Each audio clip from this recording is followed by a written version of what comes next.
திமுகவில் கட்டமைப்பு ரீதியான மாற்றங்கள் செய்யப்பட்டு கொண்டிருக்கின்றன நமக்கு தெரியும். இந்நிலையில் கட்டமைப்பு ரீதியாக திமுகவில் 110 மாவட்டங்கள் உருவாக்கம் என்ற அறிவிப்பினை வெளியிட்டிருக்கிறார் திமுக தலைவர் மு.க.ஸ்டாலின். திமுகவில் கட்டமைப்பு ரீதியாக 110 மாவட்டங்கள் உருவாக்கப்படுகின்றன என்று திமுக தலைவர் மு.க.ஸ்டாலின் அறிவிப்பினை வெளியிட்டிருக்கிறார். அதிக மக்கள் தொகை இருப்பதால் திமுகவில் சோழிங்கநல்லூர் மட்டும் தனி மாவட்டமாக உருவாக்கப்படுகிறது. தொடர்ந்து விவரங்கள் என்ன என்று நமது செய்தியாளர் ராஜ்குமாரிடம் கேட்கலாம். ராஜ்குமார், கடந்த முறை இந்த திமுக கூட்டம் நடைபெற்ற போதே வயது நிர்ணயிக்கப்பட்டது, அதே போல இனி மாவட்ட செயலாளர்கள் மாற்றப்படுவார்கள் என்று சொல்லப்பட்டது, இனி அதிக மாவட்டங்கள் உருவாக்கப்படும் அப்படின்ற பல்வேறு தீர்மானங்கள் நிறைவேற்றப்பட்டிருந்தது. அதனுடைய தொடர்ச்சி தான் இந்த அறிவிப்பு அப்படின்றதையும் பார்க்கலாம். என்னென்ன அறிவிப்புகள் வெளியாகி இருக்கிறது, என்ன முக்கியத்துவம்? திமுகவில் கடந்த ஆகஸ்ட் 22ஆம் தேதி கட்சியினுடைய செயற்குழு கூட்டத்தில் தீர்மானங்கள் நிறைவேற்றப்பட்டது. மறுசீரமைப்பு செய்வதற்கான தீர்மானம் நிறைவேற்றப்பட்டு திமுக தலைவர் மு.க.ஸ்டாலினுக்கு ஒப்புதல் வழங்கியிருந்தார்கள். அதன் அடிப்படையில் தற்பொழுது திமுக தலைவர் மு.க.ஸ்டாலின் கட்சியினுடைய கட்டமைப்பு மறுசீரமைப்பு செய்வதற்கான பணிகளை நிர்வாகிகள் மேற்கொள்ள வேண்டும் என்று திமுக தலைவர் தெரிவித்திருக்கார். ஏற்கனவே 77 மாவட்டங்கள் இருந்த நிலையில் தற்போது 110 மாவட்ட எண்ணிக்கை என்று அறிவிக்கப்பட்டிருக்கிறது. அதன் அடிப்படையில் அதற்கான பணிகளை மாவட்ட நிர்வாகிகள் மேற்கொள்ள வேண்டும் என்றும், இதில் சென்னை மாவட்டத்தில் இருக்கக்கூடிய சோழிங்கநல்லூர் சட்டமன்ற தொகுதியை மட்டும் தனி மாவட்டமாக இருப்பதற்கான அறிவிப்பு செய்திருப்பதாக திமுக தலைவர் மு.க.ஸ்டாலின் தெரிவித்திருக்கார். ஏற்கனவே சோழிங்கநல்லூர் அதிக வாக்காளர்கள் கொண்டிருக்கக்கூடிய ஒரு சட்டமன்ற தொகுதி. எனவே கட்சியினுடைய அமைப்பு நிர்வாக ரீதியாக தனி மாவட்டமாக சோழிங்கநல்லூர் செயல்படும் என்றும் தெரிவித்திருக்கிறார். எனவே ஏற்கனவே செயற்குழு கூட்டத்தில் நிறைவேற்றப்பட்ட தீர்மானத்தின் அடிப்படையில் 110 மாவட்டங்களாக உருவாக்குவதற்கான நடவடிக்கைகளை அந்தந்த மாவட்ட செயற்குழுவை கூட்டி அதற்கான நடவடிக்கை எடுக்க வேண்டும் என்று தெரிவிக்கப்பட்டிருக்கிறது. இதில் திமுகவினுடைய நகர, ஒன்றியம், பேரூர், வட்ட கிளை அமைப்புகளை பிரிப்பதற்கான நடவடிக்கைகள் ஏற்கனவே எவ்வளவு வாக்காளர்களை கொண்டு ஒரு கிளை ஒன்றியம் உருவாக்க வேண்டும் என்று திமுகவுடைய செயற்குழு கூட்டத்தில் தெரிவிக்கப்பட்டிருக்கிறது. எனவே அதன் அடிப்படையில் மாவட்டத்தினுடைய செயற்குழு கூட்டம் கூட்டி இதற்கான நடவடிக்கையை 15 நாட்களுக்குள் எடுக்க வேண்டும் என்றும், கட்சியினுடைய கட்டமைப்பை வலு சேர்ப்பதற்காக இந்த மறுசீரமைப்பு பணிக்கு திமுக நிர்வாகிகள் ஒத்துழைப்பு அளிக்க வேண்டும் என்று திமுக தலைவர் மு.க.ஸ்டாலின் தெரிவித்திருக்கிறார். திலகவதி, இப்போ 110 மாவட்டங்கள் உருவாக்கம் அப்படின்னா 2 சட்டமன்ற தொகுதிகளுக்கு ஒரு மாவட்ட செயலாளர் அப்படின்னு நம்ம தோராயமாக புரிந்து கொள்ளலாம். 110 அப்படின்ற அந்த எண்ணிக்கை எவ்வாறு பிரிக்கப்பட்டிருக்கிறது அப்படின்ற அந்த லிஸ்ட் வெளியாகி விட்டதா? இனி மாவட்ட செயலாளர்கள் புதிதாக நிர்ணயிக்கப்படுகிறார்களா, ஏற்கனவே இருப்பவர்கள் தொடர்வார்களா, இல்ல அந்த வயது நிர்ணயம் காரணமாக அவர்கள் விடுவிக்கப்படுவதற்கான வாய்ப்புகள் இருக்கா? அந்த அறிவிப்புலாம் எப்ப வெளியாகும்? ஏற்கனவே 110 என்ற மாவட்டத்தினுடைய எண்ணிக்கை உயர்த்தப்பட்டு இருக்கக்கூடிய நிலையில் மாவட்ட செயலாளர் உள்ளிட்ட மாவட்ட செயற்குழு, துணை செயலாளர் உள்ளிட்ட பொறுப்புகளை நியமனம் செய்வதற்கு மாவட்ட செயற்குழு அதற்கான பணிகளை மேற்கொள்ள வேண்டும் என்று திமுக தலைமை ஏற்கனவே அறிவித்திருக்கிறது. அதே போன்று பொறுப்பாளர்கள், ஒவ்வொரு மாவட்டத்திற்கும் பொறுப்பாளர்கள் இந்த நடைபெறக்கூடிய கட்சியினுடைய மறுசீரமைப்பு நடவடிக்கையை கண்காணிப்பு செய்வதற்கான பணிகளை மேற்கொள்வார்கள் என்று திமுக தலைவர் மு.க.ஸ்டாலின் ஏற்கனவே தெரிவித்திருக்கிறார். அதே போன்று மாவட்ட செயலாளருக்கான வயது, அதிகபட்ச வயது 70 தான் என்று இருக்க வேண்டும் என்று ஏற்கனவே செயற்குழுவில் தீர்மானம் நிறைவேற்றியிருக்கிறார்கள். எனவே 70க்கு மேற்பட்டு இருக்கக்கூடிய மாவட்ட செயலாளருடைய பொறுப்புகள் விடுவிக்கப்படுவதற்கான சூழல் இருக்கிறது. 3 முறைக்கு மேலாக மாவட்ட செயலாளர் பொறுப்புகள் இருக்கக்கூடாது என்ற ஒரு வழிகாட்டுதலும் கட்சியினுடைய செயற்குழு ஏற்கனவே வழிகாட்டியிருக்கிறது. எனவே அதன் அடிப்படையில் அந்தந்த மாவட்டங்களில் இருக்கக்கூடிய அடிப்படையில் புதிய மாவட்ட செயலாளர்களை தேர்வு செய்வதற்கான நடவடிக்கையும், இது மாவட்ட செயற்குழு கூட்டத்தை கூட்டி அதற்கான கட்டமைப்பை, ஒவ்வொரு மாவட்டம் என்றால் குறைந்தபட்சம் மாவட்ட செயலாளர், துணை செயலாளர், செயற்குழு உறுப்பினர்கள் என குறைந்தபட்சம் ஒரு மாவட்டத்திற்கு 70லிருந்து 85 பேர் வருவார்கள். எனவே இந்த பொறுப்புகள் அனைத்துமே கூட்டி ஒருமனதாக முடிவுகளை எடுக்க வேண்டும். அதை கட்சியினுடைய தலைமை அண்ணா அறிவாலயத்திற்கு அனுப்பி வைக்க வேண்டும் என்று தலைமை அறிவித்திருக்கிறது. எனவே இந்த மறுசீரமைப்பு நடவடிக்கை அனைத்தும் கண்காணிப்பதற்காக மாநில நிர்வாகிகள் இருப்பார்கள் என்று திமுக தலைமை தெரிவித்திருக்கிறது. அதன் அடிப்படையில் இந்த மறுசீரமைப்பு பணிகளை கண்காணிப்பதற்கான நடவடிக்கை இருக்கும். ஒரு சில இடங்களில், அதாவது 2 சட்டமன்ற தொகுதி கொண்ட ஒரு மாவட்டம் என பிரிக்கப்பட்டிருக்கிறது.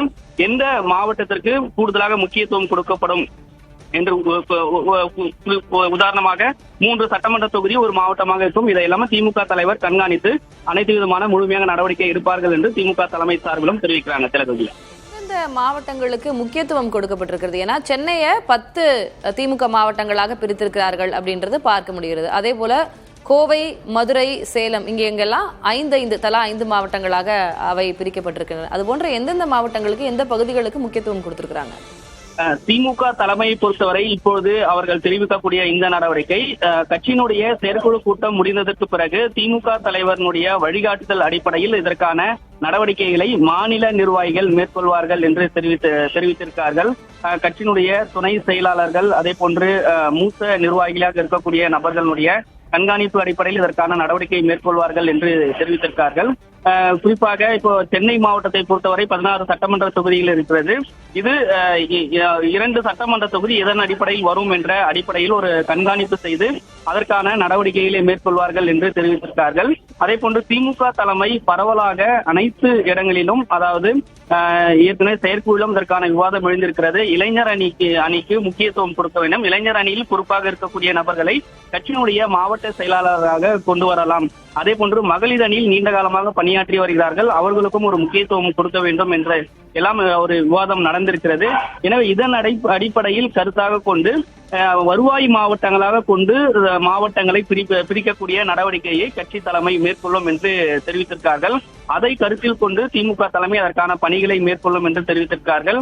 எனவே மேற்கு மண்டலம் அதே போன்று டெல்டா பகுதியில் இருக்கக்கூடிய மாவட்டங்கள், தென் மாவட்டங்கள் என அனைத்துமே உள்ளடக்கி ஒரு ஒருமித்த சரியான ஒரு வருவாய் மாவட்டங்களாக இருக்க வேண்டும் என்ற அடிப்படையில் திமுக தலைமை திட்டமிடுகிறது. இது அனைத்துமே இளைஞர் அணியிலும் மகளிர் அணியிலும் இருப்பவர்கள் பங்களிப்பும், அதே போன்று நீண்ட காலமாக மாவட்ட அளவில் பொறுப்பில் இருக்கக்கூடிய நபர்களுக்கும் அந்த மாவட்டத்தை சேர்ந்தவர்களே மாவட்ட செயலராக கொண்டு வரக்கூடிய நடவடிக்கை எல்லாம் ஆலோசிப்பதாக திமுக தலைமையிலிருந்து தெரிவிக்கிறாங்க. திலகவதி, விவரங்களுக்கு நன்றி ராஜ்குமார். பத்திரிகையாளர் திரு சுவாமிநாதன் நம்மோடு தொலைபேசி வாயிலாக இது குறித்து பேசுவதற்காக இணைந்திருக்கிறார். சுவாமிநாதன், வணக்கம்.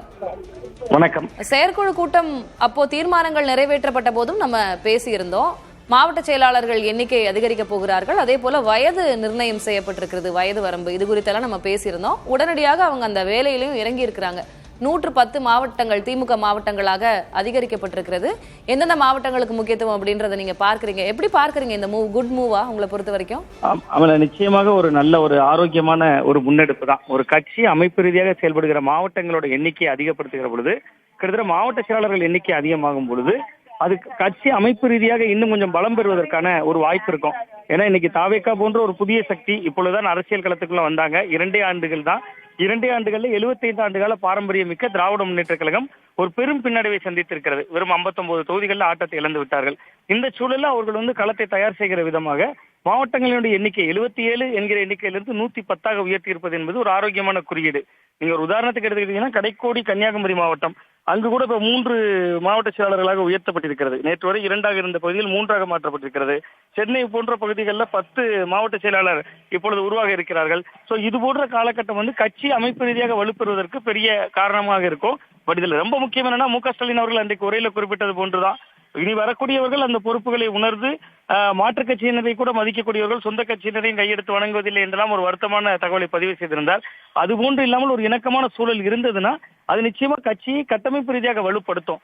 நீங்க ஏற்கனவே கடந்த 2014 பாராளுமன்ற தோல்விக்கு பின்பு மாவட்ட செயலாளர்கள் எண்ணிக்கை உயர்த்தப்பட்டது. நான் ஒரு உதாரணத்துக்கு கன்னியாகுமரி எடுத்துக்கொள்கிறேன். அந்த 2014க்கு முன்பு ஒருங்கிணைந்த மாவட்டமாக இருந்தது, 2 மாவட்ட செயலாளராக மாற்றப்பட்டது. இன்றைய தோல்வி 3 மாவட்ட செயலாளராக அது போன்ற கடைநிலை மாவட்டங்களை கூட உயர்த்தி இருக்கிறது. சென்னை போன்ற பகுதிகளுக்கு 10 மாவட்ட செயலாளர் என்கிற ஒரு இடத்தை உயர்த்தி இருக்கிறது. கட்டமைப்பை இது வலுப்படுத்தும். கிரவுண்ட்ல அந்த பொறுப்புக்கு வரக்கூடியவர்கள் செயல்படக்கூடிய வேகத்தை பொறுத்தும் தீர்மானிக்கப்படும் அப்படின்னு பாக்குறேன். இது ஒரு ஆரோக்கியமான முன்னெடுப்பாகத்தான் பாக்குறேன். அந்த வகையில மாவட்ட செயலாளர்களுக்கு வயது வரம்பு 70 அப்படின்னு நிர்ணயம் செய்யப்பட்டிருக்கிறது. நம்ம ஏற்கனவே இது குறித்து பேசியிருந்தோம். திமுகவினுடைய முக்கிய முகங்களாக இருக்கக்கூடியவர்கள் முன்னாள் அமைச்சர்கள் மாவட்ட செயலாளர்களாக இருக்கிறாங்க. அப்ப அவங்கெல்லாம் அந்த பொறுப்புல இருந்து விடுவிக்கப்படுகிறார்களா அப்படின்ற கேள்வி இருக்கு. அதையும் உடனடியாக செயல்படுத்தி விடுவார்கள் அப்படின்னு நம்ம எதிர்பார்க்கலாமா? வேற என்ன சிக்கல் வரும் இதுல? இந்த நடைமுறையில என்னென்ன சிக்கல் வரும்னு நீங்க எதிர்பார்க்கிறீங்க? ஆமா, நிச்சயமா நீங்க கேட்டத மாதிரி இதை உடனடியாக செயல்படுத்தி விடுவார்கள் அப்படின்னு தான் நான் பாக்குறேன். இதுல நம்ம கிட்டத்தட்ட 77 110 என்று அறிவிப்பதற்கு ஒரு 10 நாட்களுக்குள்ளாகவே அறிவித்து விட்டார்கள். பெரிய இடைவெளி எடுத்துக்கொள்ளவில்லை. அப்ப 77 110 மாற்றுவதற்கு எவ்வளவு விரைவு காட்டினார்களோ அதே போன்று மாவட்ட செயலாளர்கள் நியமனத்திலே என்னை காட்டித்தான் ஆக வேண்டும். அப்ப அந்த 70 வயதுக்கு மேல இருக்கக்கூடிய கிட்டத்தட்ட 13 பேர் நம்ம அன்றைய பட்டியலில் நம்ம பார்க்கிற பொழுதே முன்னாள் மாவட்ட செயலாளர்களாக மாறுவதற்கான ஒரு வாய்ப்பு இருக்கு. அவர்களை தலைமை கழகம் நோக்கி நகர்த்து விடுவதற்கும் ஒரு வாய்ப்பு இருக்கு. அதனால அதுல பெரிய சிக்கல்கள் எழுந்துவிடும் அப்படின்னு எனக்கு தோன்றல. கிட்டத்தட்ட அது ரொம்ப ஸ்மூத்தாவே போயிடும் அந்த முன்னெடுப்புகள் அப்படின்னு தான் நான் பாக்குறேன். இன்னொன்று, இது எதிர்கட்சி வரிசையில் இருக்கிறது. நீங்க ஆளுங்கட்சியாக இருக்கிற பொழுது ஒரு மாவட்ட செயலாளரை மாற்றினால்தான் அது ஒரு பெரிய கொந்தளிப்பை ஏற்படுத்தும். ஏன்னா அடுத்த 5 ஆண்டுகள்ல அபரிவிதமாக கட்சிக்கு செலவு செய்ய வேண்டும், போராட்ட களத்துல நிக்கணும், கிட்டத்தட்ட கைது செய்யக்கூடிய சூழல் இருந்தால் கூட கைதாவதற்கு கூட தயாராக இருக்கணும். அது போன்ற ஏற்பாடுகளை எல்லாம் திராவிட முன்னேற்ற கழகம் செய்வதற்கு ஒரு இளைய ரத்தம் பாய்ச்ச வேண்டிய அவசியமும் இருக்கு. அப்படியே நம்ம பார்க்கக்கூடிய நேரத்துலதான் உதயநிதி ஸ்டாலின் அவர்கள் கடந்த சட்டமன்ற கூட்டத்தொடர் தொடங்குவதற்கு முந்தைய நாள் அந்த கூட்டத்திலே பேசிய ஒரு விவகாரத்திற்கு தொண்டர் தரப்பிலிருந்து எழுப்பிய ஒருவரின் குரலுக்கு பேசிய போது கைது செய்யப்பட்ட விவகாரத்துல பாத்தீங்கன்னா இளைஞர்கள் உடன் இருந்தார்களா, சீனியர்கள் இருந்தார்களா என்றால் அன்றைக்கு அவரோடு பயணித்தவர்களே பல பேர் சீனியர்களாக 70 வயதை கடந்தவர்கள் தான் அதிகமான அளவுக்கு இருந்தாங்க. அப்ப திமுகவுக்கு இப்ப இளைய ரத்தமும் தேவை. அதே நேரத்தில் இது மாவட்ட செயலாளர்கள் மாற்றத்துல பெரிய தாக்கத்தை அதிர்வை அவர்களால் பொறுப்புகள் போறவங்களுக்கு ஏற்படுத்தாதுன்னு நான் பாக்குறேன். 2 வகையான காரணம். ஒன்று, தலைமை கழகத்தால் அவர்கள் வேறு ஏதாவது பொறுப்புகள் வழங்கப்படலாம். திமுக அப்படி ரொம்ப எளிதாக நகர்த்தி விடாது அப்படின்னு நினைக்கிறேன். ஒன்று.